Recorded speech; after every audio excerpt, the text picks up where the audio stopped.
कल अपन ने पढ़ा था कर्व बिटवीन फोटो नहीं, अपन ने फोटो इलेक्ट्रिक इफेक्ट के बारे में पढ़ा था, जिसमें अपन ने सबसे पहले इंटेंसिटी और फोटो करंट के बीच में ग्राफ देखा था। क्या रिलेशन होता है इंटेंसिटी और फोटो करंट में, शुभम?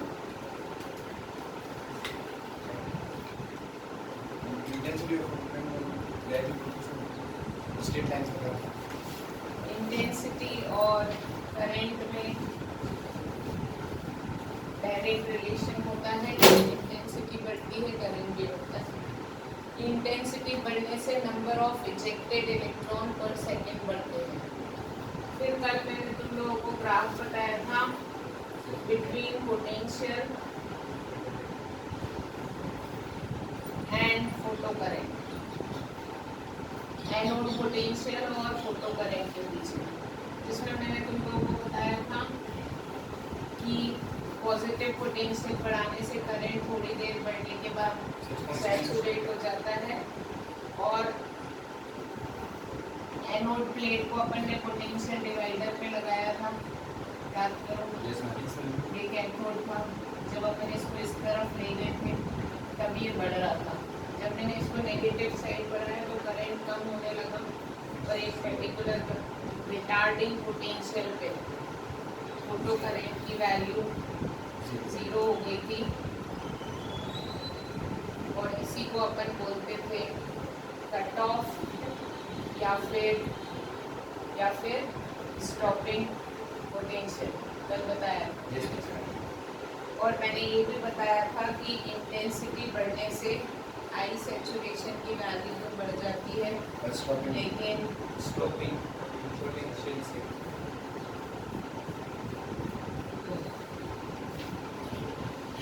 ठीक है। अभी कल एक चीज मैंने नहीं, हाँ तो मैंने बता दिया था retarding potential is independent of intensity. Retarding potential की वैल्यू लाइट की इंटेंसिटी पे डिपेंड नहीं करती। रिटार्डिंग पोटेंशियल जो होता है वो कितना वर्क डन करता है। बेसिकली क्या होता है, देखो पूरा फिगर तो नहीं बता सकते पर कैसे बता देते हैं।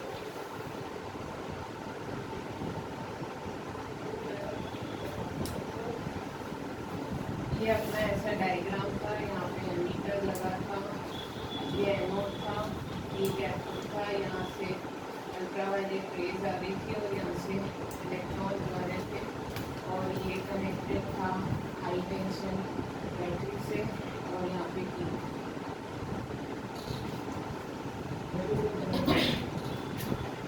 अपन ने इस केस में अगर मैं यहाँ पे फ्रीक्वेंसी की बात करूं तो उन्होंने बोला था if at the stopping potential when no photo electric current are emitted, जब यहाँ पे स्टॉपिंग पोटेंशियल पे करंट की वैल्यू 0 हो चुकी है, इसका मतलब इस रिटार्डिंग पोटेंशियल ने सबसे फास्ट मूविंग इलेक्ट्रॉन को भी रोक दिया है, तभी फोटो करंट नहीं फ्लो हो रहा है। क्या बोल रही हूँ फिर से, इस स्टॉपिंग पोटेंशियल पे जब फोटो करंट की वैल्यू 0 हो गई है, मतलब इस रिटार्डिंग पोटेंशियल ने मैक्सिमम वेलोसिटी वाले इलेक्ट्रॉन को भी रोक दिया है। तो बेसिकली मैक्सिमम काइनेटिक एनर्जी वाला जो इलेक्ट्रॉन है, यानी कि half m max square is equals to retarding potential W is equals V is equals to, so W is equals to E,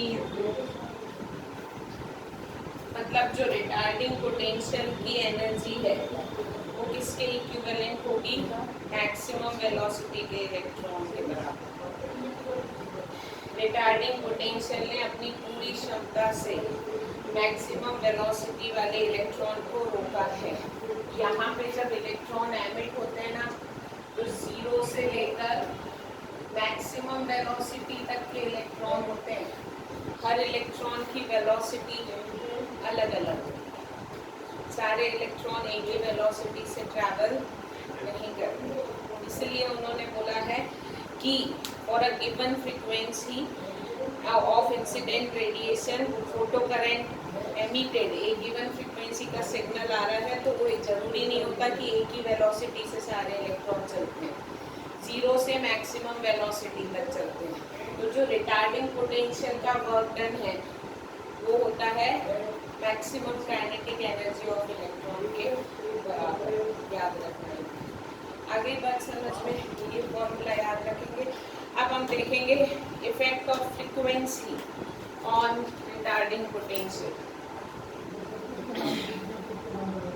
frequency and retarding potential के बीच का graph. Getting my point? हम क्या कर रहे हैं, the intensity of incident radiation, हम लोग अलग अलग इंटेंसिटी की light, this is the relation between anode potential, this is the current, वही ग्राफ है, ग्राफ वही है, किस किस के बीच में, आई और एनोड पोटेंशियल के बीच में, लेकिन यहाँ पर ने इंटेंसिटी का इफेक्ट देखा था। अब मैं यहाँ पे फ्रीक्वेंसी का इफेक्ट देखूँ। इंटेंसिटी फिक्स रख रही हूँ, मतलब क्या कर रही हूँ, अलग अलग फ्रीक्वेंसी की लाइट गिरा रही हूँ, लेकिन हर फ्रीक्वेंसी की लाइट का आई सैचुरेशन सेम रखूंगी। मतलब हर फ्रीक्वेंसी की लाइट का आई सैचुरेशन इसके थ्रू देख के सेम रखूंगी। तुमने एक लाइट गिराई, एनोड पोटेंशियल को 0 से यहाँ बढ़ाया, आई सैचुरेशन की वैल्यू फिक्स हो गई। ग्राफ तो ऐसे ही आएगा ना, क्योंकि ग्राफ किसके बीच में, डी और यहाँ पे भी ग्राफ किसके बीच में था, एनोड पोटेंशियल, और तो ग्राफ नहीं बदलेगा। फ्रीक्वेंसी का इफेक्ट देखेंगे। This is at some frequency, this is at some frequency V1, the retarding potential is V1 and this is I saturation। तुमने फ्रीक्वेंसी बढ़ा दी, अब यहाँ से तुम दूसरी फ्रीक्वेंसी का सिग्नल गिरा रहे हो, इंटेंसिटी सेम है तो आई सैचुरेशन भी सेम ही रहेगा, लेकिन रिटार्डिंग पोटेंशियल की वैल्यू भी बढ़ जाएगी,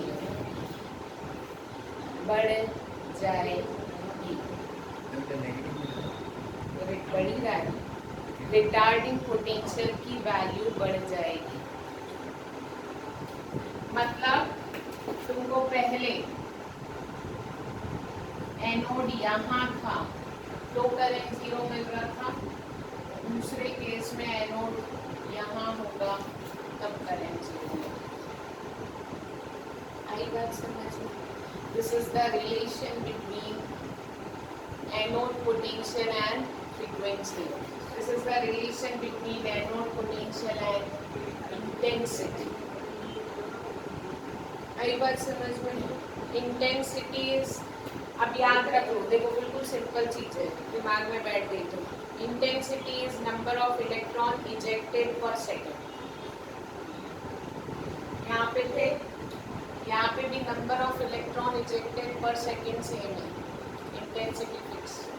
यहाँ पे नंबर ऑफ इजेक्टेड इलेक्ट्रॉन पर सेकेंड, पहले I1 फिर बढ़ गए तो सैचुरेशन करंट भी, लेकिन इंटेंसिटी बढ़ाने से maximum velocity of electron fix थी।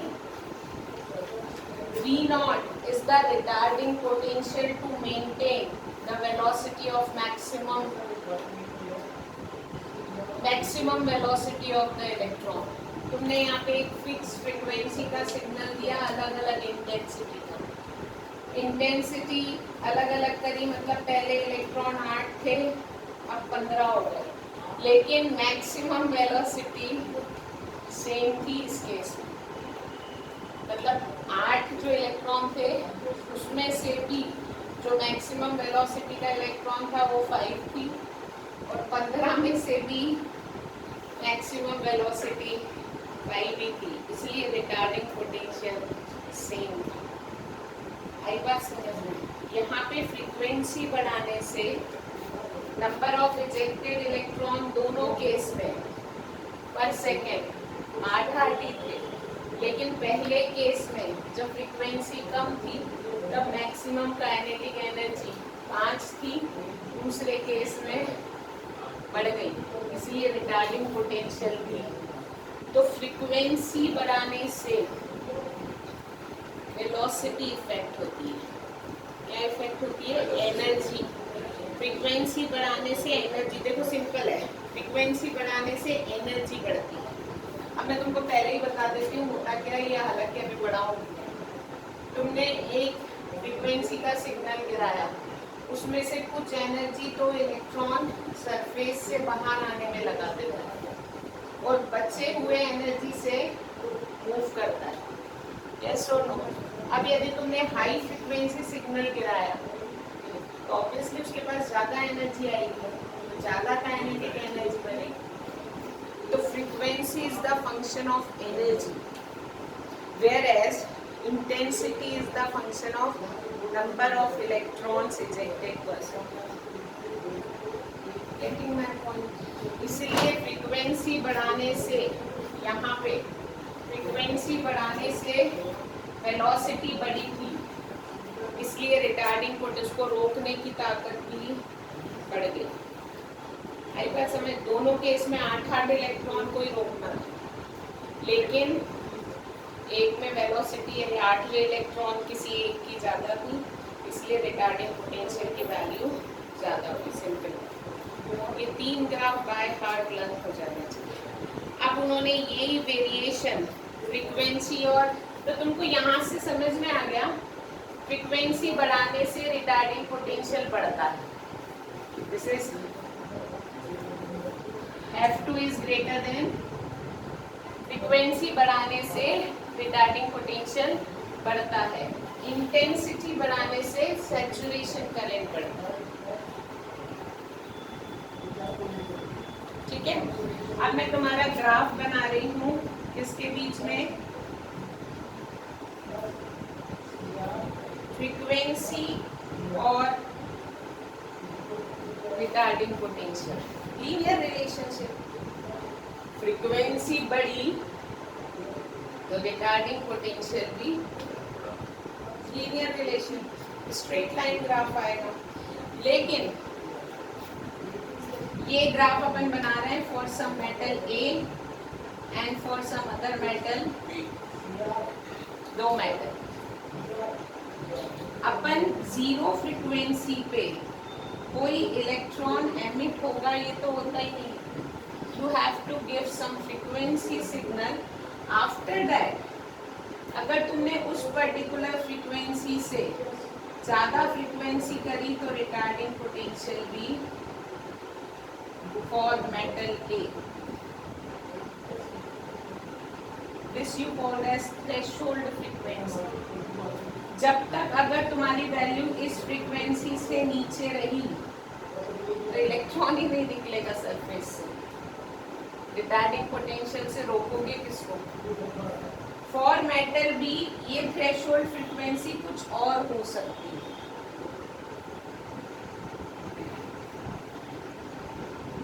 मैंने कल बताया था ना, एल्कली मेटल को विजिबल लाइट भी एमिट कर देती है।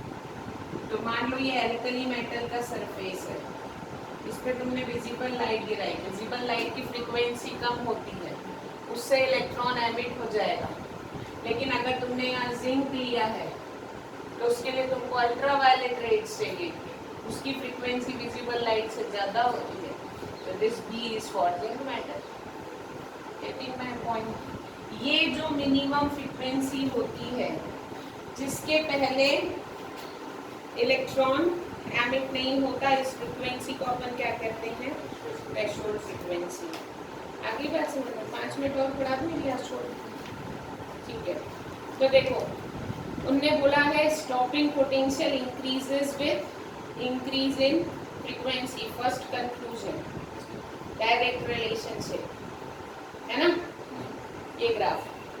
सेकेंड है up to minimum cut off frequency stopping potential is zero. एक पर्टिकुलर फ्रीक्वेंसी से तक स्टॉपिंग पोटेंशियल की वैल्यू जीरो ही रहती है। आई बात समझ में? That frequency is called as threshold frequency and it is fixed for अलग अलग मेटल। उन्होंने बोला है तो इतना सब अपन ने पढ़ लिया, फोटो पूरा फोटो इलेक्ट्रिक इफेक्ट अपने को लेनार्ड ने बताया, उसके ग्राफ बताया। तो इससे मुझे दो चीज समझ में आती है, maximum kinetic energy of electron increases with frequency. Frequency is the function of, याद रख लेना, फ्रीक्वेंसी से छेड़छाड़ करोगे तो काइनेटिक एनर्जी से छेड़छाड़ है, function of kinetic energy. If you increase the frequency, maximum kinetic energy of electron increases but intensity does not affect it। if you increase for a frequency, threshold frequency के ऊपर यदि तुमने intensity बढ़ाई तो number of photo electrons पर second बढ़ेंगे। आई बात समझ में? तीसरी बात, below F not know photo electric emission is. Threshold frequency के नीचे कोई इलेक्ट्रॉन मेटल सरफेस को छोड़ के बाहर नहीं आएगा। अगर तुम्हारी थ्रेशोल्ड फ्रीक्वेंसी अचीव हो गई है तो डिम लाइट भी, डिम लाइट इंटेंसिटी यानी होता है, इंटेंसिटी कम होना यानी होता है डिम लाइट होना। तो उन्होंने बोला है अगर थ्रेशोल्ड फ्रीक्वेंसी से ऊपर फ्रीक्वेंसी का सिग्नल तुमने दिया, फ्रीक्वेंसी बढ़ना यानी होता है this is frequency and this is frequency, this is high frequency signal. Frequency तुमने बढ़ा दी एक पर्टिकुलर फ्रीक्वेंसी से ज्यादा, फोटो इलेक्ट्रिक एमिशन तुरंत होगा even if the light is very dim. भले ही चाहे लाइट बहुत डिम हो, अगर एक पर्टिकुलर फ्रीक्वेंसी से ऊपर की फ्रीक्वेंसी का सिग्नल किसी मेटल सरफेस पे गिरता है तो इलेक्ट्रॉन एमिशन तुरंत होता है with the lag of 10 to the power -9 nanosecond, मतलब बस गिरी और there is no time lag. आ गई बात समझ में? तो ये तुम लोग पढ़ लोगे, law of photo electric emission तुमको पढ़ना है। यही सब बताया है 4 पॉइंट्स में, लॉ क्या है फोटो इलेक्ट्रिक एमिशन के। अब वेव थ्योरी, ये जो है ना, ये फोटो इलेक्ट्रिक इफेक्ट खत्म हो गया, this is all photo electric effect. अब बात आती है कि वेव थ्योरी इस इफेक्ट को नहीं समझा पाएगी। अगर लाइट एनर्जी है, अगर लाइट वेव है, तो ये नहीं हो सकता जितना प्रैक्टिकली ये करके दिखाया लेनार्ड ने। तो वेव थ्योरी जो थी वो फोटो इलेक्ट्रिक इफेक्ट को एक्सप्लेन करने में फेल थी। क्यों? 3 पॉइंट्स उसने बताए थे। पहला उसने बताया था कि वेव थ्योरी के हिसाब से intensity is the function of maximum kinetic energy. इतना याद रख लेना। वेव थ्योरी कहती है intensity is the function of maximum kinetic energy, लेकिन यहाँ पे इंटेंसिटी से इलेक्ट्रॉन की काइनेटिक एनर्जी पे कोई फर्क नहीं पड़ रहा था, पहला पॉइंट। दूसरा पॉइंट कहते हैं कि frequency of intensity, frequency of incident radiation, और यदि मान लो वो सफिशिएंट इंटेंसिटी का है तो इलेक्ट्रॉन एजेक्ट हो जाएगा। लेकिन हमने देख लिया अगर सफिशिएंट फ्रीक्वेंसी है तो इलेक्ट्रॉन एमिट हो जाता है, भले ही चाहे लाइट डिम हो। वेव थ्योरी कहती है कि इंटेंसिटी का फंक्शन है इलेक्ट्रॉन का एमिट होना। अपन बोलते हैं इलेक्ट्रॉन का एमिट होना थ्रेशोल्ड फ्रीक्वेंसी पे डिपेंड करता है। आई बात समझ में? तीसरा उसने बोला था अगर वेव थ्योरी के हिसाब से फोटो इलेक्ट्रिक इफेक्ट को समझा जाए तो लाइट के गिरने के थोड़ी देर बाद इलेक्ट्रॉन एमिशन होना चाहिए, there is a time lag, but यहाँ पे एमिशन इंस्टेंट होता है।